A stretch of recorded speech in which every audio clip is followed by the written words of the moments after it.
할렐루야. 날이 많이 추워졌죠? 어, 어,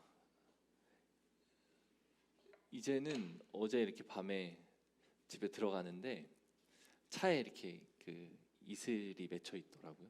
이젠 날씨가 추워져서 이슬을 이제 맞이하는 때가 됐구나. 우리 애들도 그렇고 뭐 저도 그렇고 이 환절기라 몸이 조금 이렇게 예민해지는 것 같아요. 온도 변화에 뭐 면역력이 떨어지는 건지 뭐 이런 건지 감기나 어떤 건강에 특별히 유의하시기 바랍니다. 우리의 육체는 어쩔 수 없어요. 우리의 어떤 영적인 영역과 밀접한 연관관계가 있습니다. 그래서 몸 관리까지 같이 신경 써서 영적인 생활에 승리하시는 저와 여러분들 되시기를 소망합니다. 아멘. 오늘 고통을 들으시는 하나님이라고 하는 제목으로 본문 말씀 한번 나눠보겠습니다. 창세기 16장 4절부터 16절까지 말씀입니다. 좀 기니까 좀 돌아가면서 한번 읽어볼게요.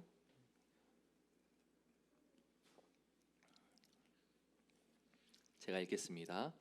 아브라함이 하갈과 동침하였더니 하갈이 임신하매 그가 자기의 임신함을 알고 그의 여주인을 멸시한지라.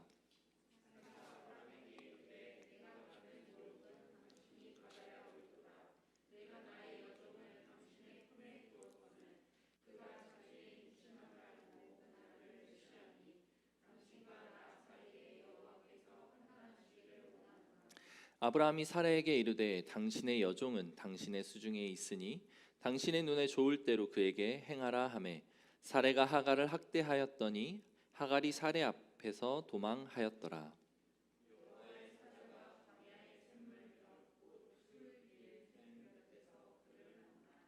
이르되 사레의 여종 하갈아 네가 어디에서 왔으며 어디로 가느냐. 그가 이르되 나는 내 여주인 사레를 피하여 도망하나이다.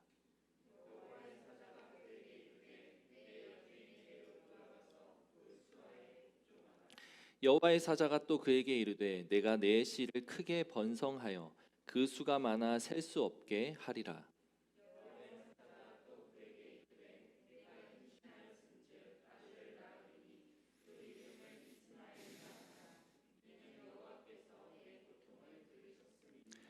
그가 사람 중에 들나귀 같이 되리니 그의 손이 모든 사람을 치겠고 모든 사람의 손이 그를 칠지며 그가 모든 형제와 대항해서 살리라 하니라.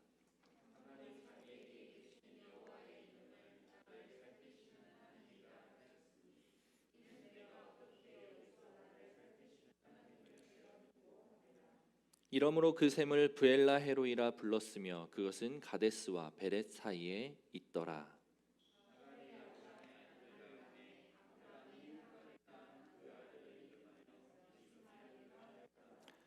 하갈이 아브라함에게 이스마엘을 낳았을 때에 아브라함이 86세였더라. 아멘. 모든 것이 계획대로 되었습니다. 계획은 뭐였죠? 원래 아브라함은 자기의 자기 몸에서 태어날 자가 없을 것이라 지레 짐작하고 자기 집에 있는 종 엘리에셀을 통해 하나님이 약속하신 약속을 이루게 될 것을 생각해봤지만 하나님은 그것이 아니다라고 말씀을 하셨고 그 다음에는 이제 사레가 나서서 아브라함에게 이야기하죠. 나는 아이를 잉태할 수 없으니 우리는 아이를 잉태할 수 없으니 나의 여종 하갈을 씨바지로 삼아서 그의 몸을 통해서 하나님이 약속하신 자손을 얻자라고 이야기를 했죠. 그러고 나서 이제 아브라함과 동침하는 일이 진행이 됐고 동침 후에 하갈이 임신하는 장면이 오늘의 본문 시작입니다.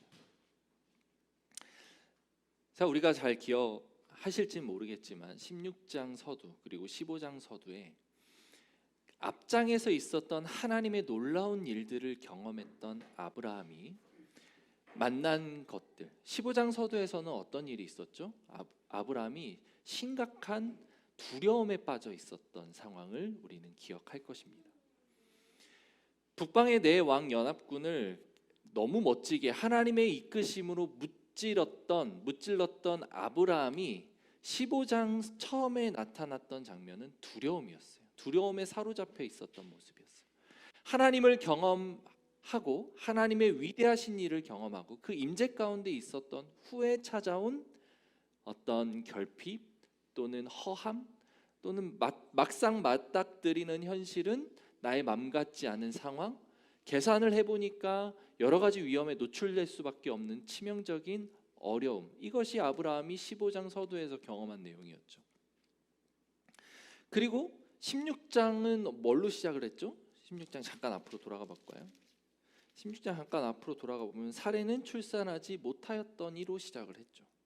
자, 그 앞장에서는 또 어떤 일이 있었죠? 하나님이 아브라함에게 하늘에 있는 무별들을 보여주셨어요. 너무 멋진 광경이었죠. 이 하늘의 별과 같이 너의 자녀들이 태어날 것이다. 나의 약속은 여전히 유효하다. 너의 집에서 길리운 종이 너의 후사가 되지 않을 것이고 너의 몸을 통해서 후사가 태어날 것이다. 멋진 하나님의 임재와 놀라운 약속이 있었죠. 그리고 횃불 언약이라고 하는 아주 상징적이고 의미 있는 역사가 나타났었던 거예요. 자, 그랬으면 이제 그 다음 16장 처음 시작할 때 아브라함이 임신하였더니, 사레가 임신하였더니로 나타났으면 딱 좋았을 그림인데 임신하지 못하였더니. 자, 제가 무슨 이야기를 하려고 하냐면 하나님이 우리에게 주신 그 약속과 우리의 현실은 완전 다를 때가 있어요. 하나님을 철저하게 의지하고 하나님으로부터 오는 그 메시지와 그 임재 가운데 살다가 현실을 맞닥뜨렸을 때는 그 괴리감에 고통스러울 때가 있고 힘들 때가 있다는 사실입니다. 자, 우리는 이거는 앞에 우리가 계속 살펴봤던 내용들이죠. 근데 오늘 본문은 어떤 내용이냐면 임신을 했더니예요. 4절에 아브라함이 하갈과 동침하였더니 하갈이 임신하매. 모든 것이 이젠 계획대로 되었던 거예요. 자, 보십시오. 우리는 이 내용을 알고 있죠. 아브라함이 하갈을 취한 것, 그것이 하나님의 뜻이 아니라는 사실을 우리는 알고 있습니다. 어떻습니까? 하나님의 뜻대로 행한 것이 아닌데, 하나님이 기뻐하시는 계획대로 한 것이 아닌데 인간의 계획으로 앞서서 생각했고 앞서서 계획했고 하나님의 그림으로는 없던 여종을 취해서 아브라함이 자녀를 낳는 지극히 인간적이고 육적인 생각으로 계획하고 행한 일의 결과가 나타난 거예요. 이것이 바로 오묘하고 신비한 하나님의 일하심이에요. 니느웨로 가라라고 하나님이 말씀하셨는데 니느웨 가기 싫어가지고 다시스로 가려고 했던 요나 앞에 나타났던 다시스로 가는 배. 이것이 이 인간사에 나타나는 일들이라는 거예요. 임신을 했다. 아브라함과 사레와 하갈에게는 어떤 마음들이 들었을까요? 와, 드디어 하나님이 우리에게 임신을 시키셨구나. 드디어 하나님이 우리에게 일을 하시는구나. 하나님이 우리에게 형통을 주시는구나. 이렇게 축복을 주시는구나. 놀랍다, 하나님의 은혜. 이렇게 이야기하지 않겠습니까? 주님이 허락하지 않으면 새 생명이 태어날 수 없으니 이거는 하나님이 허락하신 일이야. 와우, 그 은혜 놀랍다. 때로는 이런 함정이 우리 삶에 끊임없이 나타날 수 있다는 사실을 기억해야 돼요.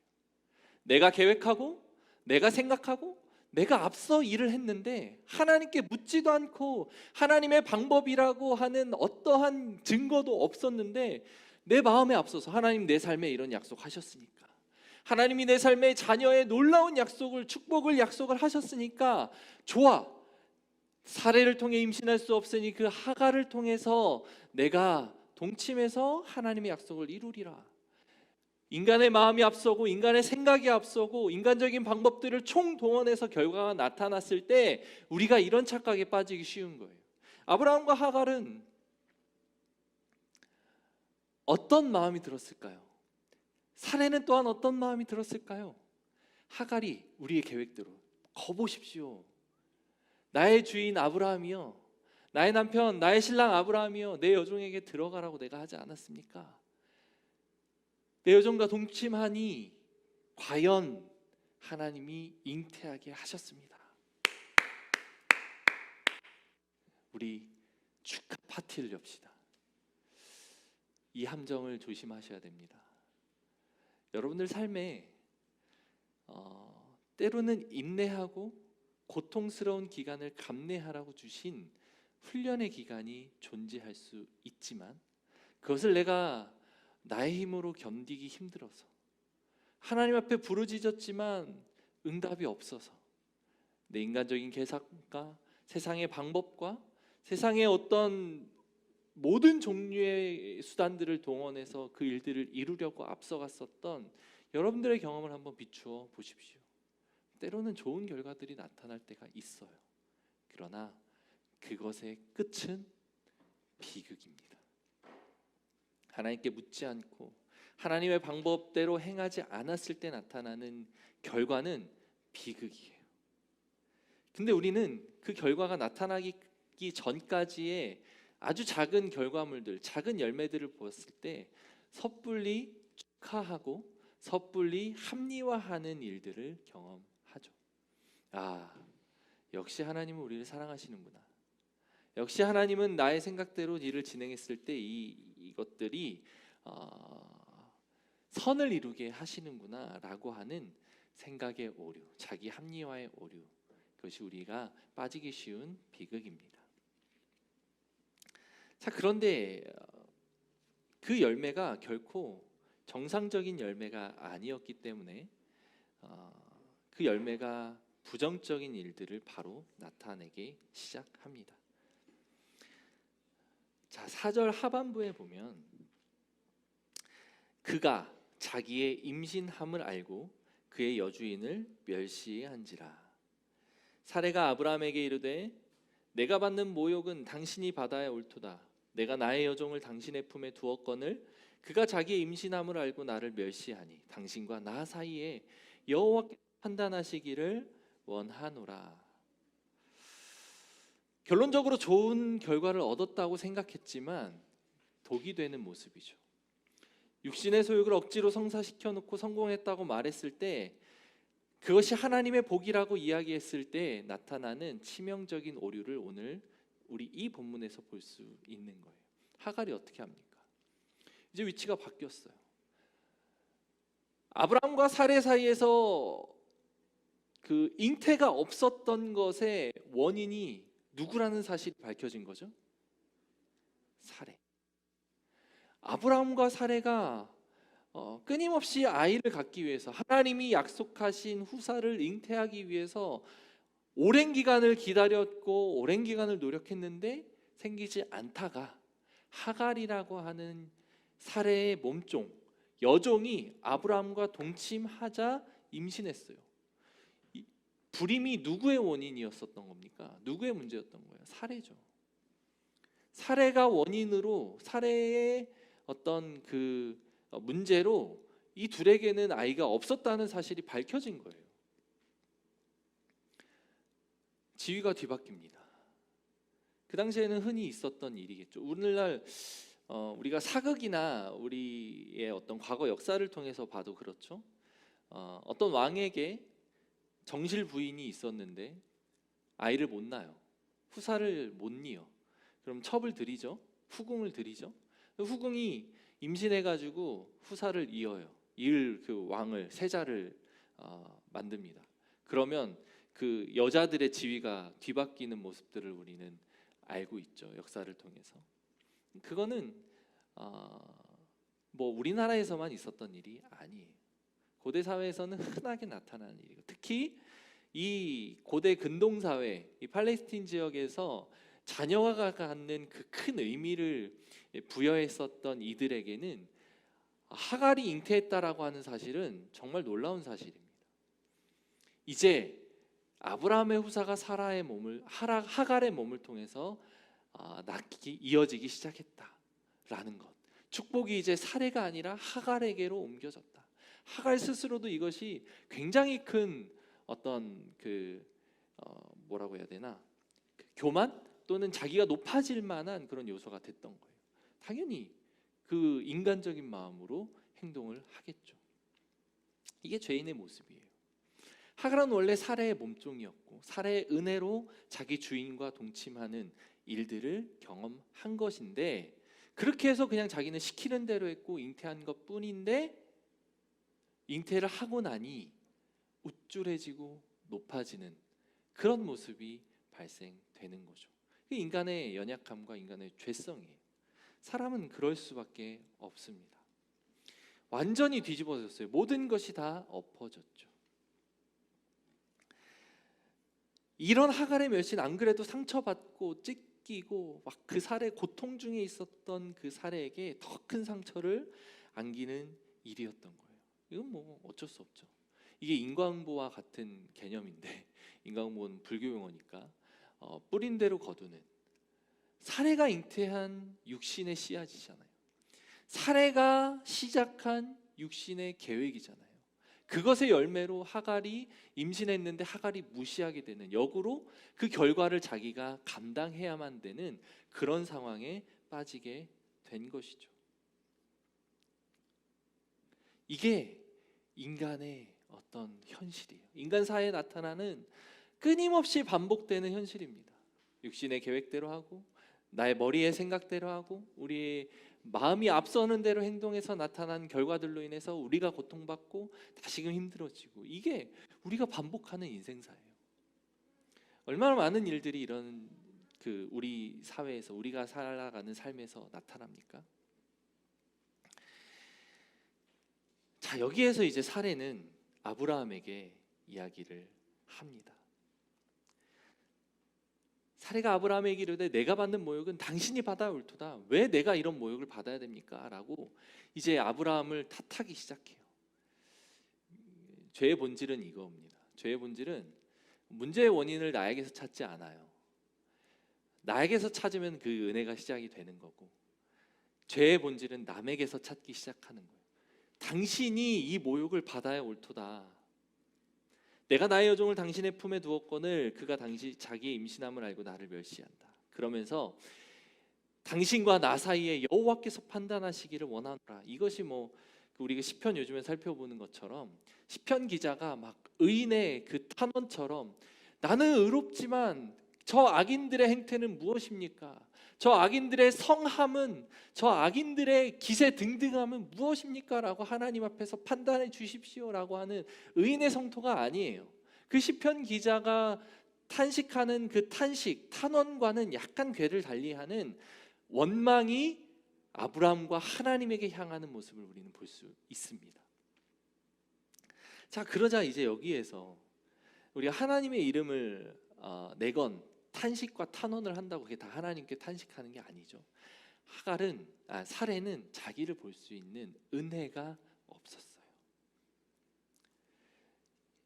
죄의 열매 가운데 빠져 있을 때, 죄의 열매로 고통스러움을 당하는 우리의 삶을 경험할 때에 우린 이런 오류에 빠지지 말아야 합니다. 하나님, 도대체 내가 뭘 잘못했다고 나에게 이런 시련을 주십니까?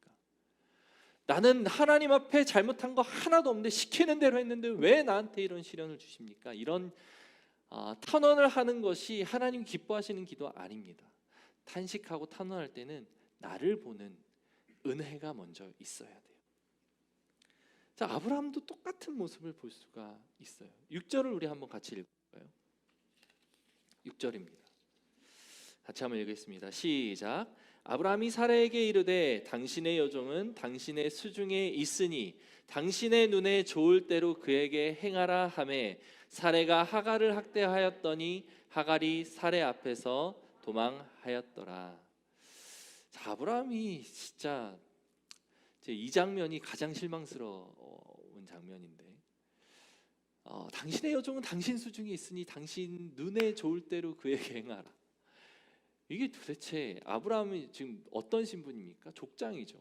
아브라함님이 수백 명의 사람들을 거느리고 있는 큰 그룹의 리더예요. 그리고 아브라함 가정의 가장이에요. 하나님이 세우신 영적인 질서와 영적인 권위의 가장 꼭대기에 있었던 사람이라고요. 하나님과 직접 소통하며 하나님의 그 직접적인 계시 가운데 있었던 은혜의 사람이에요. 근데 그 아브라함이 하는 말을 보십시오. 얼마나 저열합니까? 얼마나 정말 싼 티가 납니까? 아브라함이 사라에게 이르기에 당신의 여종은 당신 수중에 있으니 당신 눈에 좋을 대로 그에게 행하라. 어떤 책임도 자기 스스로 지으려고 하지 않아요. 이 일의 결과가 자기의 선택에 의한 것이라는 사실을 그는 인정하려고 하지 않습니다. 책임 회피와 책임 전가. 당신이 시킨 거고 당신 여주니까 당신 마음대로 하세요. 창세기 우리 13장에서 살펴봤던 아브라함의 12장이었죠. 가난을 피해서 기근을 피해서 애굽으로 갔을 때 나타났던 아브라함의 그 정말 고통을 회피하고 책임을 회피하고 그러했던 그 아브라함의 저열했던 모습이 조금도 변화되지 않는 것처럼 오늘 본문에 나타나요. 물론 삶에서 여러 가지 이 애환들이 있었으니 그리고 하나님을 경험한 일들이 있었으니 조금은 변화했을 수 있겠죠. 근데 이 순간 이 극단적인 가정의 불화와 가정 안에서의 이 정말 죄가 잉태해서 죄의 열매를 맺게 된 치명적인 상황에서 아브라함도 고통스러웠겠죠. 자기 아이를 잉태한 여종인데 그 여종이 자기의 정실 부인을 멸시하고 괄시, 자기의 정실 부인은 그 정실 부인 스스로가 시켜서 자기 여종을 자기에게 줘서 그렇게 동침해서 임신했는데 이제는 나를 원망하고 나에게 화살을 돌려. 가정에 불화가 생기면, 가정에 다툼이 생기면 정말 지옥에서 사는 것 같아요. 오늘 이제 그 오후에 있을 새가족 모임 마지막 시간이 가정에 대해서 다루는 내용인데, 하나님이 주신 가정에서 불화가 생기고 다툼이 생기면 진짜 지옥에 사는 것 같거든요. 아브라함은 그런 극단적인 고통, 정말 처절한 고통 가운데 아마 놓여 있었을 것이고 그 고통 속에서 나온 반응은 책임 전가, 회피, 외면이었던 거예요. 죄의 모습을 우리는 아브라함과 사레와 하갈을 통해서 죄인들의 모습을 우리는 적나라하게 살펴볼 수 있습니다. 완전 개판이에요. 그 가정이 정말 엉망진창입니다. 아브라함이 그렇게 사레에게 이야기하는 거예요. 당신 마음대로 하십시오. 당신 내 여종이고 당신이 나에게 들어오라고 했으니까 이젠 당신 마음대로 해도 돼요 라고 이제 책임 전가와 회피를 하니 사레가 어떻게 합니까? 하갈을 학대합니다. 이 학대했다라는 표현이 묵상하면 묵상할수록 도대체 어떤 느낌이었을까 막 이렇게 상상이 돼요. 그러자 이제 하갈이 사레 앞에서 도망하는데 그 학대가 얼마나 고통스러웠으면 도망했을까? 왜냐하면 도망한 그 길이 어디냐면 7절에 나오죠. 여호와의 사자가 광야의 샘물 곁 곧 술길 샘 곁에서 그를 만나. 술길이라고 하는 것은 지금 아브라함이 거주하고 있었던 가나안과 그 하갈의 고향 애굽을 있는 길목에 있었던 길이라고 합니다. 술길. 그 길에서 하갈이 그 하나님을 만난 거예요. 여호와의 사자를 만난 거예요. 즉 거기는 광야라고 하는 곳이에요. 애굽과 가나안 사이의 그 길은 광야입니다. 이스라엘 백성들이 광야에서 어떻게 지냈는지를 우리는 출애굽기를 통해서 잘 알고 있죠. 광야에서는 먹을 물이 없었고 먹을 양식이 없었어요. 그 광야의 고통은 정말 만만치 않습니다. 근데 여종이었던 그가 하갈이 주인인 사레의 학대를 피해서 갔을 때 철저하게 계획하고 긴 여행이 될 것이다 생각하고 광야에서 지낼 먹을 물과 양식을 준비해서 떠났을까요? 그렇지 않았겠죠. 도망했으니까. 모든 소유는 여종에게 그 사레에게 있었으니 자기 여주인에게 있었으니 그 뭐 챙길 겨를이 있었겠습니까? 애굽으로 그렇게 가는데 광야 길을 갔다고요. 이게 무슨 의미입니까? 하갈이 지금 어떤 상태죠? 아이를 잉태한 상태죠. 엄마들의 모성 본능으로 자녀를 아들을 지키고자 하는 그 마음으로 생각했을 때 하갈이 아무 준비 없이 광야로 갔다라고 하는 사실은 무엇을 역설적으로 우리가 알게 합니까? 그만큼 사레의 학대가 당장 죽을 수도 있을 것 같았던 고통과 공포를 느끼게 했겠죠.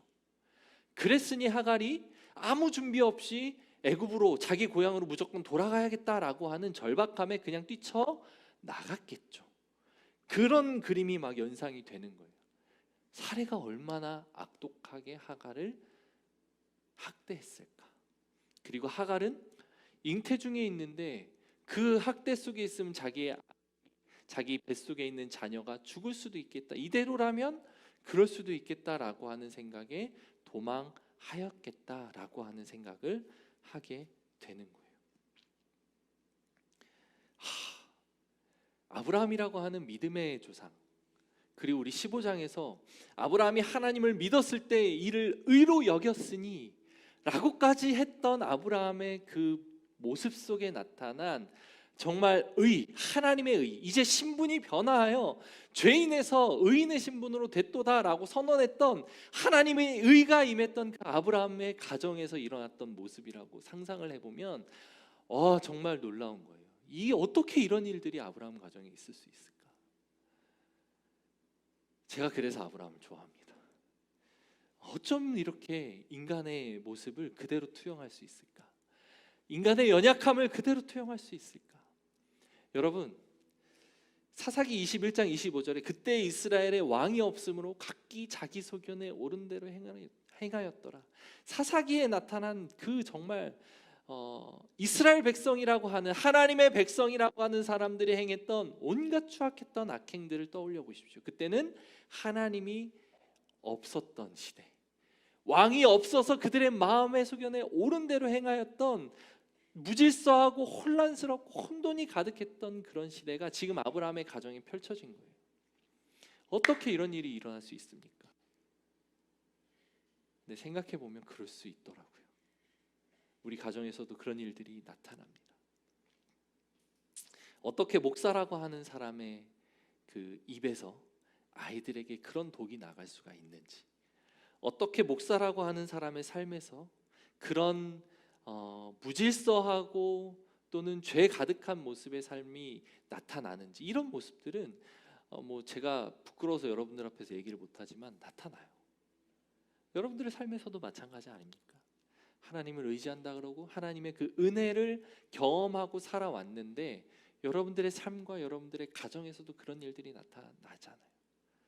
교회는 또 어떻습니까? 하나님의 사람들이 모여있는 하나님의 공동체라고 하는 교회는 또 어떻습니까? 분쟁과 시기와 투기와 다툼과 온갖 종류의 말들이, 그런 많은 곳이 교회 아닙니까? 이런 일들이 나타나는 거예요. 무엇이 있을 때? 하나님께 묻지 않았을 때, 하나님을 앞서서 행했을 때, 하나님을 제하고 생각했을 때, 하나님을 염두에 두지 않고 인간의 방법과 생각대로 일을 했을 때 나타나는 결과가 이렇다라는 거예요. 가정도, 교회도 그래서 철저하게 하나님께 묻고, 철저하게 이것이 하나님의 방법입니까? 철저하게 이것이 하나님이 기뻐하시는 일입니까를 묻고 행해야 된다. 그렇게 나타나는 결과야 우리가 하나님이 기뻐하시는 결과고, 거기에서 파괴적인 결과가 나타나지 않을 것이다 라고 하는 것을 우리가 여기 이 본문에서 얻을 수 있는 결과예요. 믿는 사람들이 거하는 곳이라고, 믿는 사람들끼리 어울려서 산다고 파괴적인 결과가 나타나지 않으리라는 보장은 없다 라고 하는 것이 우리가 명심해야 할 이야기입니다. 그래서 이거는 육체의 일이에요. 갈라디아서 5장 19절 21절에 보면 육체의 일은 분명하니 음행과 더러운 것과 호색과 우상숭배와 주술과 원수 맺는 것과 분쟁과 시기와 분냄과 당짓는 것과 분열함과 이단과 투기와 술취함과 방탕함이라.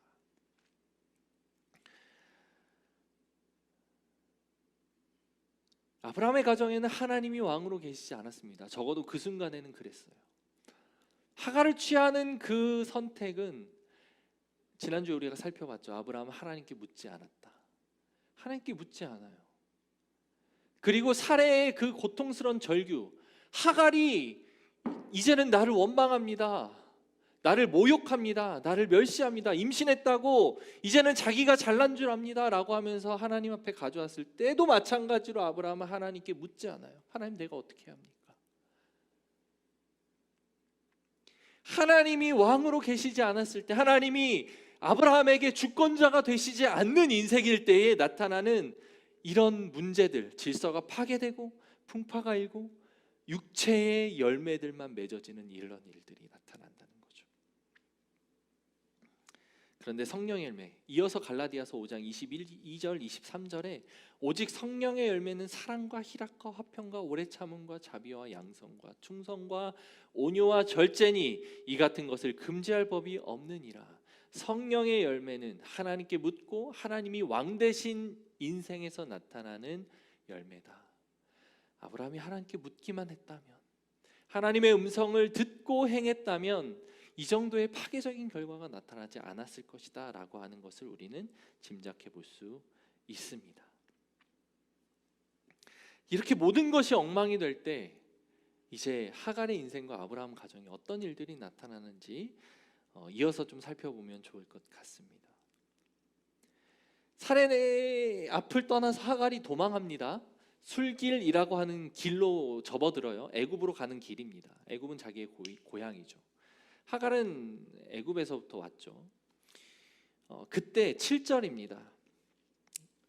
여호와의 사자가 광야의 샘물 곁 곧 술길 샘 곁에서 그를 만나. 자, 하나님이 하갈을 찾아오셨는데 그 만났다라고 하는 이 표현이 뭐 서로 길 가다가 그냥 마주쳤던 그 만남처럼 생각할 수 있는데 그게 아니에요. 하나님 여호와의 사자가 하갈을 찾아오신 겁니다. 오늘 우리가 본문을 잘 봐야 되는데 여기 어디에서도, 본문 어디에서도 하갈이 하나님을 찾았고 하나님께 자기의 고통을 호소했다라고 하는 문구는 나타나지 않습니다. 하갈이 고통스러워하고 있을 때에 하나님이 일방적으로 찾아오신 거예요. 자, 이런 경험들 혹시 하신 적 있습니까? 하나님은 하나님의 사람들을 고통 중에 신음할 때 그냥 놔두지 않으세요. 정말 고통스러울 때는 기도조차 나오지 않을 때가 있거든요. 하나님을 찾는 것조차 사치스럽게 여겨지는 절망적인 순간이 있습니다. 깊은 절망에 빠져 있을 때가 있어요. 그냥 죽고 싶을 때, 그냥 죽는 게 낫겠다 라고 생각하며 모든 두 손 두 발을 다 들고 싶을 그럴 때가 있어요.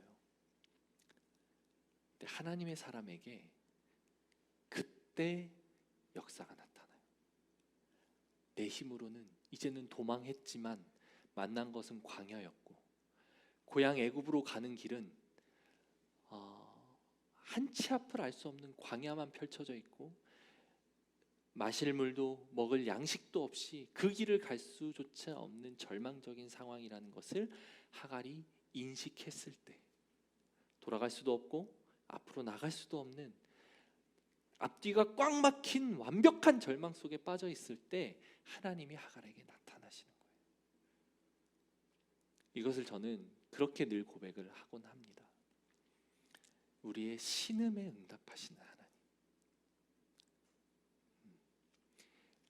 나의 가슴 속에 깊은 절규에 반응하시는 하나님, 입술을 열어 하나님을 찾지 못한다 할지라도, 입술을 열어서 하나님께 우리의 고통을 아뢰지 못한다 할지라도 하나님은 우리의 영혼의 절망과 절규를 들으신다라는 거예요.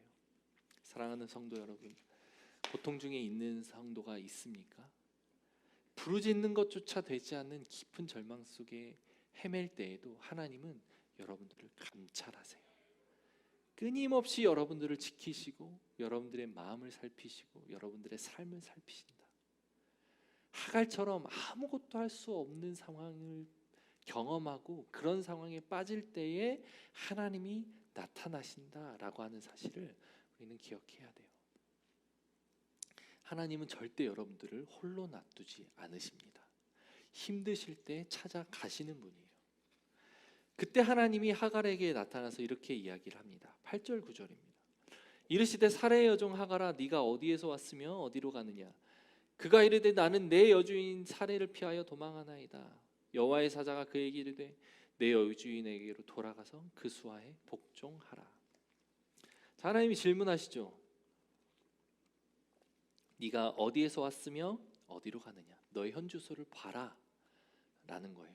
먼저 너를 봐라. 제가 이제 인간에 대해서 연구하는 신학의 한 분야가 인간론인데 결국 인간론은 신론이라고 하는 마음이 있습니다. 왜냐하면 인간론은 죄론이에요.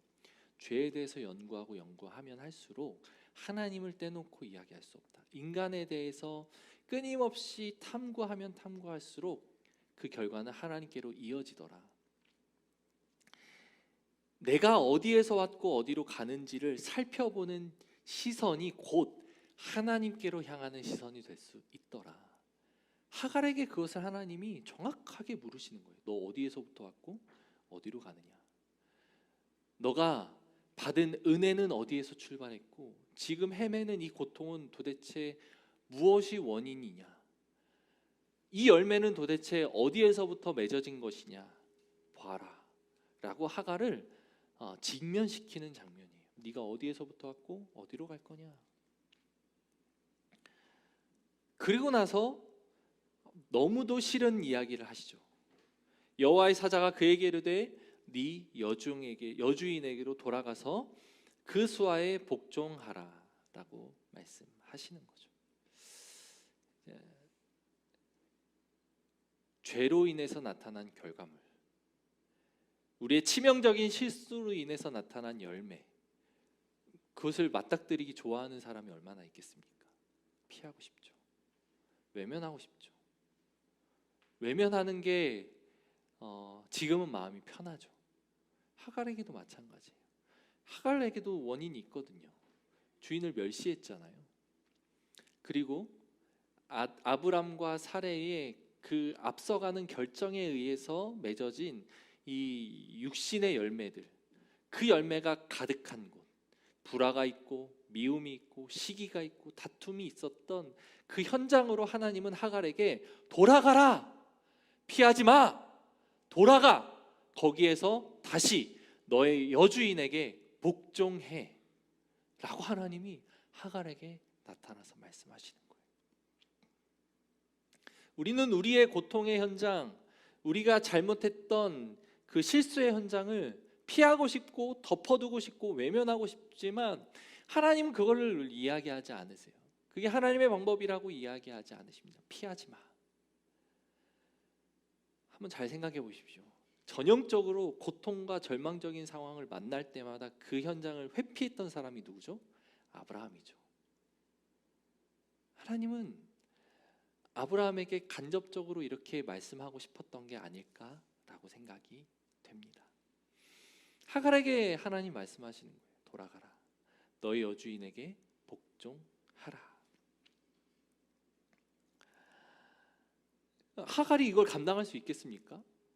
그 여주인의 학대가 무서워서 자기 아이가 죽을 것 같은 공포심에 절망에 죽을지도 모르는 그 광야로 그냥 무작정 도망하였는데 돌아가라는 그 한마디에 하갈이 다시 돌아갈 수 있겠습니까? 그 고통의 현장을 어떻게 직면하겠습니까? 하갈이 할 수 없는 거예요. 이건 너무 어려운 거예요. 하갈이 너무 힘든데 그거 어떻게 합니까? 하나님, 이렇게 따지고 하나님께 반기를 들 수 있었던 상황인데 하나님은 그냥 돌아가라고 하지 않으십니다. 이어지는 말씀을 하나님이 주시는 거예요.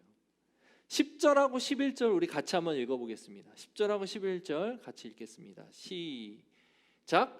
여호와의 사자가 또 그에게 이르되 내가 네 씨를 크게 번성하여 그 수가 많아 셀 수 없게 하리라.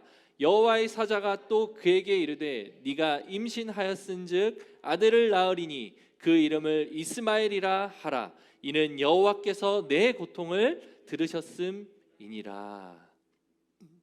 자, 뭐라고 약속하십니까? 하나님이 내가 너의 씨를 크게 번성하여 그 수가 많아 셀 수 없게 하리라. 이거 어디서 많이 본 축복이죠. 이게 하나님이 누구에게 원래 하셨던 약속입니까? 네, 아브라함에게 하셨던 축복이죠. 하갈은 아브라함의 집에 그 종으로 살면서 아브라함에게 있었던 그 수많은 약속들과 언약들을 경험해봤을 거예요. 그리고 아브라함이 그 축복의 말씀들을 자기의 종들에게 이야기를 했겠죠. 그리고 그 하나님에 대해서도 가르쳤겠죠. 하갈은 그 종으로 있으면서 그 내용들을 알았겠죠. 그런데 하갈에게는 그 하나님에 대한 경험이 없었던 거예요. 어쩌면 사례와 똑같은 입장이었는지도 모르겠습니다. 아브라함이 경험을 했고 그 아브라함의 경험을 그냥 들었던 입장에서의 하갈. 그죠? 아, 우리 주인에게 그런 축복이 있겠구나. 그럼 나는 그의 여종이니까 와우, 우리 집이 잘 되면 너무 좋겠네 라고 하는 생각 정도로 수동적으로 그 하나님을 바라보지 않았을까? 하나님에 대한 실제적인 경험 없이 그 약속을 피상적으로만 인식하고 있었던 하갈이 아니었을까라는 생각이 드는 거죠. 그런데 이제 그 약속이 하갈에게 직접적으로 나타났더라. 놀라운 약속이에요. 내 씨를 크게 번성하여 그 수가 많아 셀 수 없게 하리라. 아브라함, 우리의 나의 종에게 했던 그 약속이 이제 나에게도 있네. 와, 정말 놀라운 약속으로 가슴이 벅차는 하갈이었을 겁니다. 그리고 나서 11절에도 말씀하시죠. 네가 임신하였은즉 아들을 낳으리니 이름을 이스마엘이라 하라. 이스마엘이라고 하는 이름을 하나님이 직접 지어주시기까지 하고 그 이름의 뜻은 무엇입니까? 여호와께서 내 고통을 들으심이라. 이것이 이스마엘이라고 하는 이름의 뜻인데, 아, 하나님이 나의 고통을 들으시고 내 아들의 이름을 이렇게 지어주시기까지 하시는구나. 하나님이 분명 말씀하시는구나. 하나님이 나의 아들을 책임지시겠구나. 이것이 하갈에게 있었던 어떤 강한 영적인 확신으로 다가오는 거예요. 이런 하갈의 인생, 하갈에게 나타나신 그 하나님. 이제 그래서 하갈은 여주인에로 다시 돌아갑니다. 아브라함 집으로 돌아가요. 자, 여러분, 하갈이 그렇게 돌아갔을 때에 하갈의 삶에 극적인 변화가 나타날 수 있었겠습니까? 하갈이 그 영적인 은혜를 충만히 받고 하나님으로부터 온 약속과 하나님의 임재를 통한 하나님을 경험했고 하나님의 그 약속으로 인해 어떤 그 위로를 얻고 돌아갔을 때에 하갈이 속해 있었던 아브람과 사레의 가정, 그리고 하레가 모욕하고 멸시했던 자기의 여주인 사레는 자기를 학대했었던 그 상황들, 하갈이 그 집으로 돌아갔을 때에 그 집의 상황이 뭔가 극적으로 변화가 있었을까요? 도망가서 죽을 줄만 알았던 나의 여종이 돌아왔더라. 나의 여종이 돌아왔으니 이 여종을 선대하리라. 사레가 그랬을까요? 아브라함이 그렇게 하갈을 환대했을까요? 아니요. 이후에 나타나는 이제 창세기 21장에 이제 하갈이 또 등장을 하는데, 이스마엘이 어느 정도 컸을 때 등장을 하는데, 여전히 아브람과 사레는 하갈을 멸시하고 학대하고 괴롭히게 하고 고통스럽게 했다라고 하는 사실을 짐작해 볼 수 있어요. 이스마엘과 이삭이 싸우는 장면이 나와요. 그래서 그 싸우는 장면에서 사레가 아브라함에게 하갈과 그의 아들 이스마엘을 욕하는 장면들이 나와요. 여전히 사레의 마음은 하갈을 향해 학대하고 고통스럽게 하는 그런 상태였을 거라는 거죠. 하갈이 그 고통의 현장으로 돌아갈 때 어떤 심정이었을까요? 죽기보다 싫었겠죠. 죽을 만큼 힘들었던 그 상황을 다시금 직면해야 되는 상황을 맞이했을 때에 하갈은 너무 싫었을 거예요. 완전 피하고 싶었을 거예요. 근데 하나님이 가라 하시니까 갔겠죠. 여러분, 우리 인생, 제가 계속해서 말씀드리지만 하늘의 큰 어떤 하나님의 임재와 은혜를 경험하고 맛본다 할지라도 우리 삶은 변하지 않아요. 우리 삶은 여전히 궁핍하고 힘들고 어렵습니다. 여전히 나의 원수는 나를 참소하고, 여전히 나를 힘들게 하는 저 인간은 나를 끊임없이 괴롭혀요. 그게 우리 인생이에요. 성경에서도 끊임없이 그것을 이야기합니다. 하갈이 돌아갔을 때 사레는 여전히 하갈을 괴롭혔을 겁니다. 아브라함에게 그 고통을 경험했던, 버림받았던 것을 경험했던 하갈은 가서도 또 똑같이 외면당하고 소외당하고, 때로는 왕따, 때로는 학대, 때로는 여러 가지 모양의 괴롭힘을 당했을 거예요. 자, 그런데 여러분, 결정적으로 변한 것이 한 가지가 있습니다. 그것이 뭐였죠? 하갈입니다. 하갈 스스로가 첫 번째로 무엇을 경험합니까? 하나님을 경험해요. 두 번째로 무슨 약속을 받습니까? 너에게 아들이 태어날 것이다. 어떤 학대와 괴롭힘과 고통이 있더라도 그 위대하신 하나님이 나의 아들을 태어나게 할 것이다. 그리고 그 아들을 통해서 번성하게 하는 약속을 하나님이 이룰 것이다. 사라에게는 이 세 가지 약속이 있었던 거예요. 고통을 들으시는 하나님, 그 고통을 들으셨던 하나님이 약속을 이루게 하실 것이고, 그 약속을 나에게 하셨다라고 하는 확신을 하갈에게 주신 거예요. 하갈에게. 자, 여러분, 우리의 현실은 고통스러울지라도, 우리의 현실은 변함이 없을지라도 우리에게 필요한 것은 무엇이냐? 하나님을 향한 믿음, 하나님을 향한 경험, 그로 인한 견딜 수 있는 힘, 그것을 바로 우리는 은혜라고 표현합니다. 믿음이라고 표현합니다. 세상을 이길 믿음이라고 우리는 표현하는 거예요. 그 은혜가 있어야 돼요. 그래야 거기에서 견디고 버티고 이겨내면서 하나님이 성장하게 하시는 단계까지 우리가 성장이 되는 거예요. 회피하면 어떤 일도 우리에게 나타나지 않습니다. 회피했을 때 나타난 하나님의 음성을 외면하면 어떤 성장도 우리 삶에 나타나지 않아요. 그러면 하나님이 우리 삶에서 이루고자 하시는 일들을 이룰 수가 없게 되는 거예요. 끝까지 피하면서 하나님 앞에 우리 인생을 소비하게 되는 삶이 나타나는 거예요. 돌이키십시오. 우리의 문제, 우리의 죄의 결과들, 그것을 직면하십시오. 그리할 때에 하나님이 나타나시고 하나님을 다시 경험하고 다시금 그곳에서 견뎌내고 이겨내는 우리의 삶을 통해 성장시키시는 하나님을 경험하는 거예요. 하나님은 우리가 무엇을 하는지에 관심 있는 것이 아니라 내가 얼마만큼 하나님을 신뢰하는지, 내가 얼마만큼 하나님의 은혜로 살아가려 하는지, 내가 얼마만큼 하나님 한 분으로 만족하는지, 하나님은 그것을 보세요. 그게 됐다 싶으면 그때부터 하나님의 일을 우리의 삶에서 나타내십니다. 그래서 청년들이 저한테 와서 이런 질문들을 많이 합니다. 목사님, 저의 비전을 모르겠어요. 제가 무엇을 해야 하나님이 기뻐하시는지 모르겠어요. 직장이 나에게 선택지가 3가지 정도가 있는데 무엇을 선택하는 것이 하나님 뜻에 합당한 건지 모르겠어요. 이런 질문들을 많이 합니다. 제가 그럴 때마다 청년들에게 하는 얘기는 동일해요. 얘야, 너가 세상에서 무슨 일을 하는지에 하나님은 관심 있지 않아. 하나님은 너에게 관심이 있어.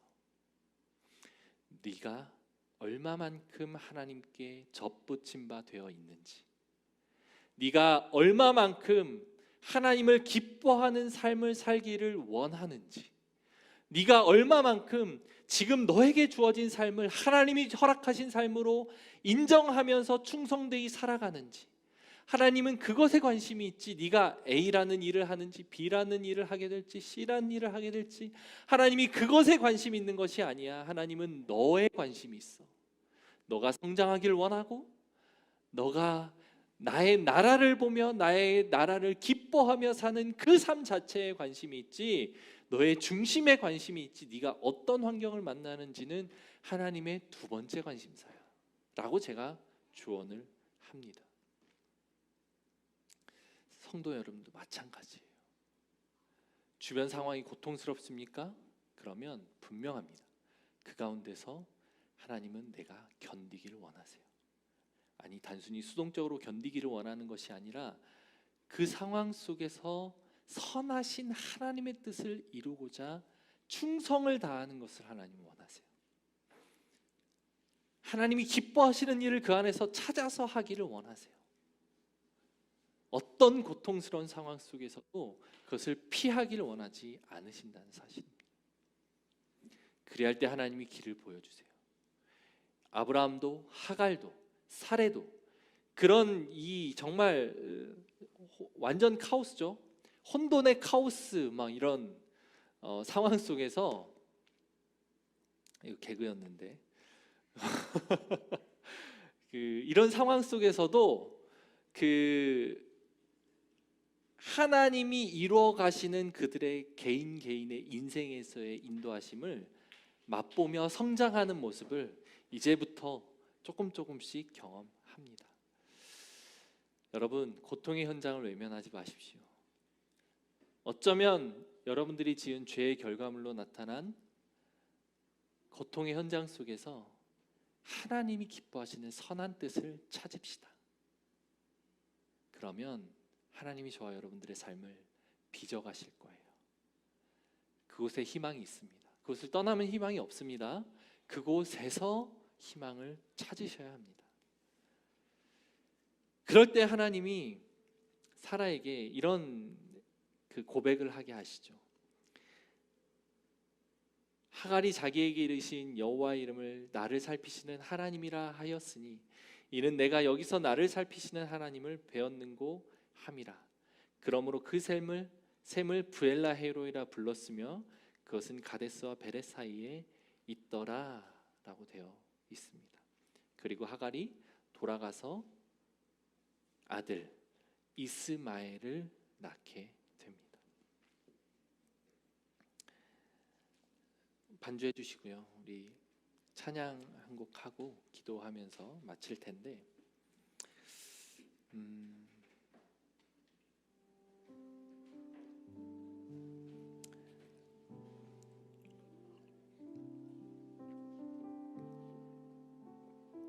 큰 은혜와 하나님의 음성이 있어도 고통스러운 우리의 삶은 변함이 없을 수 있습니다. 그것은 원리인 것 같아요. 인생의 원리인 것 같아요. 하나님이 우리 인생을 이끌어 가시는 어떤 형태인 것 같아요. 전형적인 모습인 것 같아요. 저와 여러분들의 삶에도 고통스러운 현장이 있죠. 피하고만 싶은 자리가 있을 수 있습니다. 근데 그럴 때 피하지 마십시오. 피하지 마십시다. 직면하고 견뎌서 그곳에서 원하시는 하나님의 뜻을 발견합시다. 잘못했다면 잘못을 인정하는 거예요. 그리고 하나님 앞에 나아가는 거예요.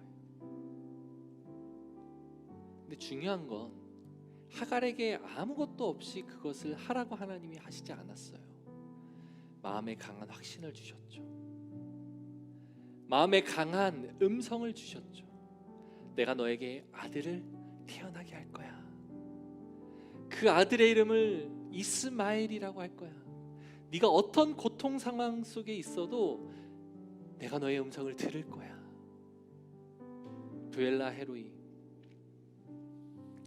나를 보시는 살아계신 그 하나님을 경험한 셈, 나를 눈동자와 같이 지키시는 살아계신 하나님을 경험했다라고 고백하는 그 하갈의 고백이 이젠 우리에게 있어야 되는 겁니다. 그냥 가서는 안 돼요. 그냥 세상으로 나아가서는 무조건 실패할 수밖에 없습니다. 우리는 이 경험을 해야 되고 했던 경험을 기억해야 되고 기억한 그 경험을 붙잡아야 됩니다.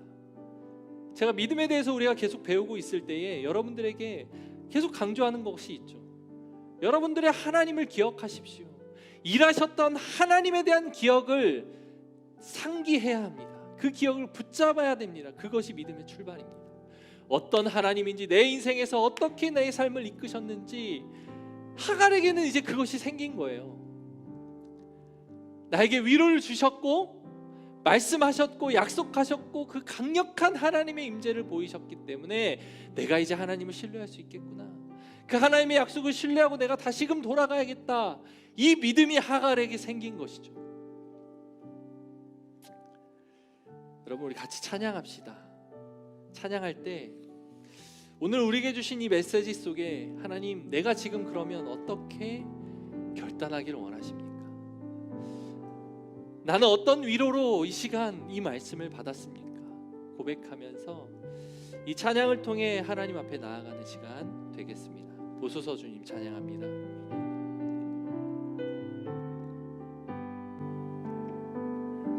보소서 주님, 나의 마음을 선한 것 하나 없습니다. 그러나 내 모든 것 주께 드립니다. 주께 드립니다. 사랑으로 안으시고 날 새롭게 하소서. 주님 마음 내게 주소서. 내 아버지 주님 마음 내게 주소서. 나를 향하신 주님의 뜻이 이루어지도록 주님 마음 내게 주소서. 보소서 주님, 보소서 주님, 나의 마음을 선한 것 하나 없습니다. 선한 것 하나 없습니다. 그러나 내 모든 것 주께 드립니다. 사랑으로 안으시고 날 새롭게 하소서. 아멘. 주님 마음 내게 주소서. 내 아버지 주님 마음 내게 주소서. 나를 향하신 주님의 뜻이 이루어지도록 주님 마음 내게 주소서. 내게 사랑을 가르치소서. 내게 사랑을 가르치소서. 당신의 마음으로 용서하게 하소서. 주의 성령 내게 채우사 주의 길 가게 하소서. 주님 당신 마음 주소서. 주님 마음 내게 주소서. 내 아버지 주님 마음 내게 주소서. 나를 향하신 주님의 뜻이 이루어지도록 주님 마음 내게 주소서. 이 찬양의 가사가 어쩌면 오늘 이 설교의 주제를 다 담고 있는 것 같아요. 주님, 나의 마음은 선한 것 하나 없습니다. 나의 인생은 선한 것이 하나도 없습니다. 주님, 네가 어디에서 왔고 어디로 가느냐? 그러나 내 모든 것을 주님께 드립니다. 나를 품어 주시옵소서. 나를 새롭게 하여 주시옵소서. 주님의 마음을 내게 주시옵소서. 그래서 내 삶에서 나를 향한 하나님의 뜻이 나타나게 하여 주시옵소서. 다시 돌이켜서 주인에게로 가라. 거기에서 견뎌라. 거기에서 버텨라. 주인을 섬겨라. 악을 선으로 갚으라. 사랑하라. 더욱 섬기라. 이것을 어떻게 하갈이 감당할 수 있었겠습니까? 하나님의 마음이 있었겠죠. 하나님의 마음으로 그 모든 것들을 감당할 수 있었겠죠. 주님의 마음을 주시옵소서. 주님, 나에게는 선한 것이 하나도 없습니다. 하나님의 마음을 나에게 허락하여 주시옵소서. 당신의 마음으로 사랑하게 하여 주시옵소서. 주님, 이렇게 고백하며 나아가는 우리가 되겠습니다. 이렇게 같이 고백합시다. 기도할 때 하나님, 이 가사처럼 내게 선한 것 하나 없습니다. 하나님, 나를 용서하여 주시고 나를 봐주시옵소서. 내가 주님의 마음으로 다시금 일어서겠습니다. 주님의 마음으로 다시금 그 고통의 현장으로 가겠습니다. 견뎌내고 하나님의 뜻을 이루어 보겠습니다. 이렇게 같이 고백하면서 나아가겠습니다. 하나님 아버지, 감사합니다. 그 은혜가 우리에게 있게 하여 주시옵소서. 하나님, 아브라함이고 사레고 하갈이고 할 것 없이 어쩜 그렇게 인간의 연약함과 나약함과 죄악 가득한 모습을 보여주게 됩니까? 하나님, 이것이 그들만의 이야기입니까? 아닙니다. 나의 이야기입니다. 저의 이야기입니다. 하나님, 우리 안에 어쩜 그렇게 선한 것이 없는지요. 하나님, 우리 인생이 어쩜 그렇게 죄악 가득한 인생인지요. 아버지 하나님, 죄의 결과들로 나타나는 치명적인 모습들을 볼 때마다 피하고 싶습니다. 주님, 외면하고 싶습니다. 아버지 하나님, 도망가고 싶습니다. 그럴 때마다 하나님, 우리에게 찾아오셔 주시옵소서. 하갈에게 찾아오셔서 말씀하신 것처럼 나에게 찾아와서 말씀하셨던 그 하나님을 붙들게 하여 주시옵소서. 고통스러울 때마다 그때 주셨던 은혜와 그때 나에게 허락하셨던 약속을 기억하며 나아가겠습니다. 하나님의 일을 내 삶에서 그렇게 이루어 주시옵소서. 하나님, 그렇게 이끌어 주시기를 소망합니다. 주님, 아브라함의 모습이나 사레와 하갈의 모습이 어쩜 우리 인생의 모습과 그렇게 닮아 있는지요. 책임을 회피하고 싶고 죄의 결과물을 외면하고 싶고 그곳을 떠나고만 싶고 벗어나고만 싶은 우리의 심정일진데, 하나님은 우리에게 말씀하십니다. 섬겨라. 너의 주인을 섬겨라. 복종하라. 돌이켜라. 돌아가라. 그 자리를 지켜라.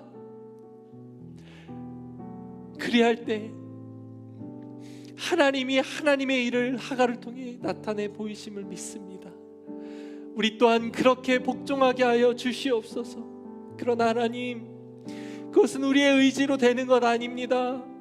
나의 힘은 그것을 할 수 있는 것을 다 잃어버렸습니다. 하나님, 은혜를 주시옵소서. 하나님, 말씀하여 주시옵소서. 하나님의 사랑으로, 하나님의 마음으로 그곳을 향해 나아가게 하여 주옵소서. 그리할 때 우리에게 주시는 그 힘을 의지해서, 그 약속을 의지해서 그곳에서 하나님이 기뻐하시는 사람으로 거듭나고 성장할 수 있음을 믿습니다. 그런 인생, 우리의 인생이 될 수 있도록 하나님 역사하여 주시옵소서. 궁극적으로 승리케 하시는 그 하나님을 기대합니다. 내 삶을 통해 일하실 그 하나님의 일하심을 기대하고 사모합니다. 현장에서, 현실 속에서 견디고 승리할 수 있는 사랑하는 우리 모든 성도님들 될 수 있도록 인도하여 주시옵소서. 살아계신 예수 그리스도의 이름으로 기도하였습니다. 아멘. 이제는 우리를 구원하신 예수 그리스도의 은혜와 하나님의 사랑과 성령님의 교통하심이 오늘 이 말씀을 듣고 그 현장을 피하지 않겠습니다. 지키겠습니다. 우리에게 주셨던 그 은혜의 하나님을 기억하고 붙들고 나아가겠습니다. 그렇게 결단하고 다짐하는 사랑하는 주의 백성들 머리 위에 이제로부터 영원토록 함께 있을지어다. 아멘.